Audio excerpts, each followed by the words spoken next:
మొంతా తుఫాన్ ప్రభావిత ప్రాంతాల్లో పర్యటనకు వెళ్లారు వైఎస్ జగన్. కాసేపట్లో దెబ్బతిన్న పంట పొలాలను పరిశీలించనున్నారు. పంట నష్టపోయిన రైతులను పరామర్శించనున్నారు. ఇక ఈ పర్యటనకు కొన్ని ఆంక్షలు విధించారు కృష్ణా జిల్లా పోలీసులు. గతంలో జరిగిన సంఘటనలను దృష్టిలో ఉంచుకుని గూడూరు మండలం రామరాజుపాలెం, ఆకుమర్రు, సీతారామపురం, ఎస్ఎన్ గొల్లపాలెం పర్యటించేందుకు షరతులతో కూడిన అనుమతి ఇచ్చారు. హైవేపై గుమిగూడేందుకు కానీ సమావేశాలకు కానీ అనుమతి లేదన్నారు.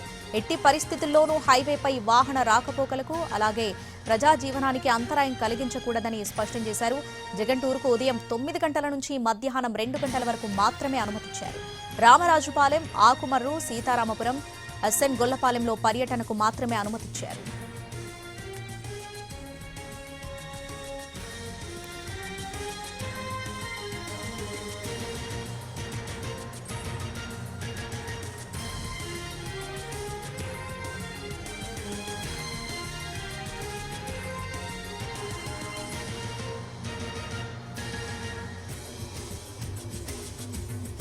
గూడూరు మండలంలోని 4 గ్రామాల్లో జగన్ పర్యటించేటప్పుడు కాన్వాయ్లో 10 వాహనాలకు మాత్రమే అనుమతి ఇచ్చారు పోలీసులు.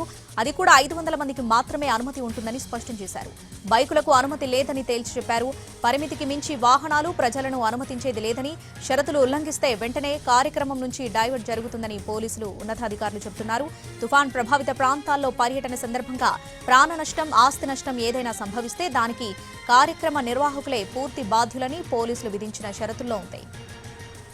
తొక్కిసలాట జరగకుండా, ప్రజా జీవనానికి అసౌకర్యం ఏర్పడకుండా పర్యటనను సజావుగా జరిగేలా చూసుకోవాలని స్పష్టం చేశారు పోలీసు ఉన్నతాధికారులు.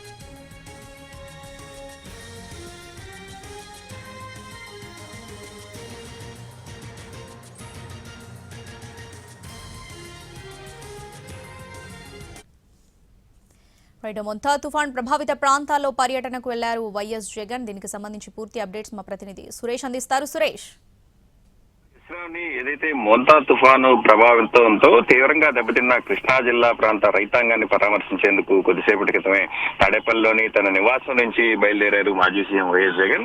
ఏదైతే కృష్ణా జిల్లాకు సంబంధించి వరి పంటతో పాటు పలు ప్రాంతాల్లో ఉద్యానవన పంటలు కూడా మొంతా తుఫాను దాటికి తీవ్రంగా దెబ్బతిన్న నేపథ్యంలో వారిని పరామర్శించి వారి ప్రస్తుత పరిస్థితిని తెలుసుకునేందుకు ఆయన ఈ పర్యటన చేయబోతున్నారు. అయితే ప్రస్తుతం కొద్దిసేపటి క్రితమే తాడేపల్లిలోని ఆయన నివాసం నుంచి బయలుదేరారు. అయితే ఏదైతే ఆయన పర్యటన అటు విజయవాడ పడమట చేరుకునే సమయానికి కూడా పెద్ద ఎత్తున అటు వైసీపీ శ్రేణులతో పాటు మహిళలు కూడా ఆయనకి ఘన స్వాగతం పలికేందుకు రోడ్ల పైనకి వచ్చారు. మహిళలు గుమ్మడికాయలతోటి ఆయనకి దిష్టి తీసి స్వాగతం పలికిన పరిస్థితి అయితే ఉంది. మరోవైపు అక్కడి నుంచి కూడా ఆయన కాన్వాయ్ కూడా పూర్తిగా రోడ్లపైకి వచ్చిన వైసీపీ శ్రేణులతోటి నిండిపోయిన పరిస్థితి అయితే ఉంది. ప్రస్తుతం ఆయన కాన్వాయ్ పెనమలూరు నియోజకవర్గంలోకి ఎంటర్ అయిన పరిస్థితి అయితే ఉంది. ఏదైతే ఇటు బెంజ్ సర్కిల్ నుంచి ఇటు పడమట వైపుగా ప్రస్తుతం పెనమలూరు వైపుకు ఆయన కాన్వాయ్ వెళ్తున్న నేపథ్యంలో ఎక్కడికక్కడ వైసీపీకి సంబంధించిన కార్యకర్తల అభిమానులు ఆయనకు ఘనస్వాగతం పలికేందుకు రోడ్లపైకి వస్తున్న నేపథ్యంలో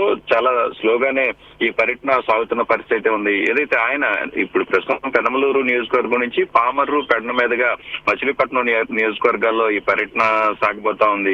ఏదైతే పెనమలూరుతో పాటు అటు ఉయ్యూరు బైపాస్, పామూరు బైపాస్ మీదుగా పెడన నియోజకవర్గం గూడూరుకు చేరుకుని అక్కడ రైతుల ఏదైతే పంట నష్టంతో పూర్తిగా దెబ్బతిన్న పొలాలను ఆయన పరిశీలించి అక్కడ రైతులతో ముఖాముఖి మాట్లాడబోతున్నారు. ప్రస్తుతం ఏ సమస్యలు ఉన్నాయి ఏంటి అనే పరిస్థితి కూడా ఆయన తెలుసుకోబోతున్నారు. అయితే గత పర్యటన మాదిరిగానే ఏదైతే ఆయన గుంటూరు మిర్చి యార్డు సందర్శన అదేవిధంగా పొదిలి పొగాకు బోర్డుతో పాటు బంగారుపాళ్యం మామిడి రైతుల పరామర్శకు వెళ్లిన సమయంలో పోలీసులు ఎట్లాంటి ఆంక్షలు విధించారో ప్రస్తుతం కూడా అదే తరహాలో ఇక్కడ కూడా ఆంక్షలు విధించిన పరిస్థితి ఉంది. ఆయన పర్యటనకు కేవలం 10 వాహనాలకు మాత్రమే అనుమతిస్తాం, 500 మంది మాత్రమే ఈ పర్యటనలో పాల్గొనాలంటూ పోలీసులు వారికి ఆదేశాలు జారీ చేశారు. అదేవిధంగా ఈ కార్యక్రమంలో ఎటువంటి డీజేలు ఉపయోగించకూడదు, బైకులకు కూడా అనుమతి లేదని పోలీసులు స్పష్టం చేసిన పరిస్థితి. అదేవిధంగా ఈ 4 నియోజకవర్గాలకు సంబంధించిన ముఖ్యమైన వైసీపీ నేతలకు కూడా ప్రస్తుతం నోటీసులు సర్వ్ చేసిన నేపథ్యంలో ప్రస్తుతం ఆంక్షల మధ్య ఆయన పర్యటన కొనసాగుతుంది. మరికొద్దిసేపట్లో